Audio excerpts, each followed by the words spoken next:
A JavaScript question regarding strict mode for-in enumeration on the JavaScript developer group on LinkedIn.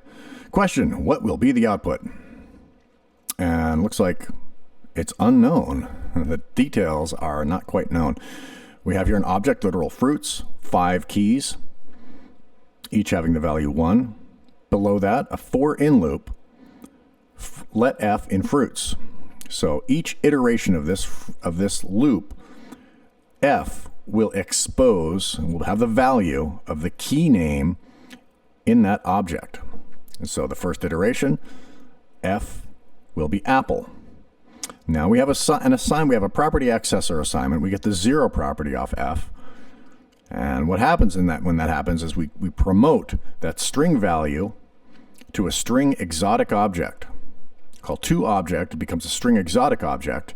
We get the 0 data property off that, a reference, and then attempt to assign to that reference a value. That will fail. Any attempt to set a property whose writable attribute is false will fail. And so the result will be that we will log each key name to the console. Nothing will change.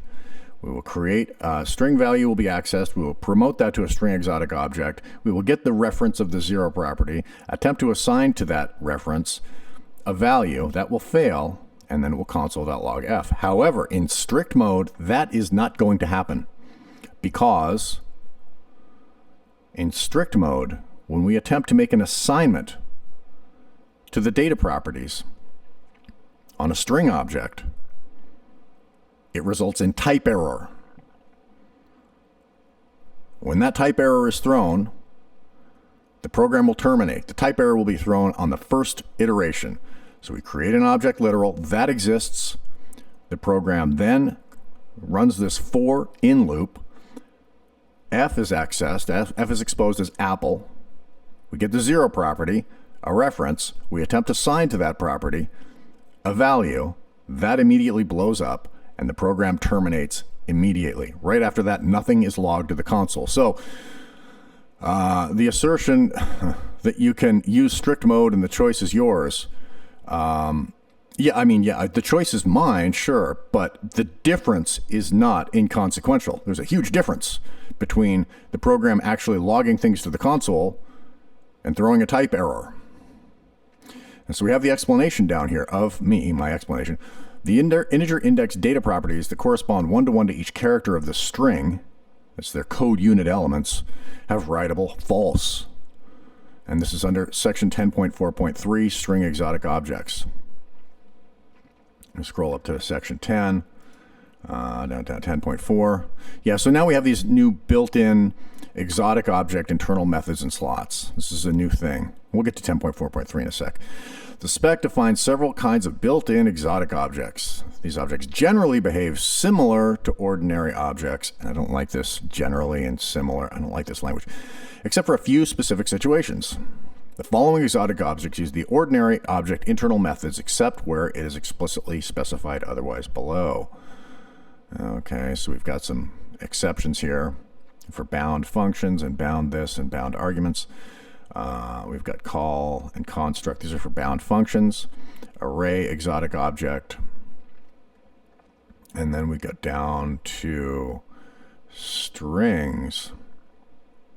String exotic object is an exotic object that encapsulates a string value and exposes virtual integer index data properties corresponding to the individual code unit elements of the string value. String exotic objects always have a data property named length, whose value is the length of the encapsulated string value. Both the code unit data properties and the length property are non-writable. So what happens when we try to set a property on a set of property that's non-writable? Well, if you're in strict mode, we can go down to Appendix C, and we can see here, this is another part of the specification which they really botched. They really fouled this part of the spec up. So there's two things, there's 2 bullet points in this one bullet point. The first half bullet point refers to reference errors. The second part refers to type errors. So we'll read the whole thing, and then I'll tell you to ignore the first part. Assignment to an undeclared identifier. This is in strict mode. Assignment to an undeclared identifier, otherwise unresolvable reference, does not create a property in the global object. When a simple assignment occurs within strict mode code, its left-hand expression must not evaluate to an unresolvable reference. If it does, comma, a reference error exception is thrown. Okay. So that's 1 point right there. That has to be separated into 1 point right there. And then the second part we have, the left-hand side expression also, sorry about that, also may not refer to a data property with the attribute value writable false. And what did we know about when we had writable false? That sounds familiar. Oh yeah, these index data properties of the string exotic object are writable false. And remember, when we look at this code here, this f is a string value. It is promoted to a string exotic object, and that string exotic object is given data properties. It's 0 is A, 1 is P, 2 is P, 3 is L, 4 is E.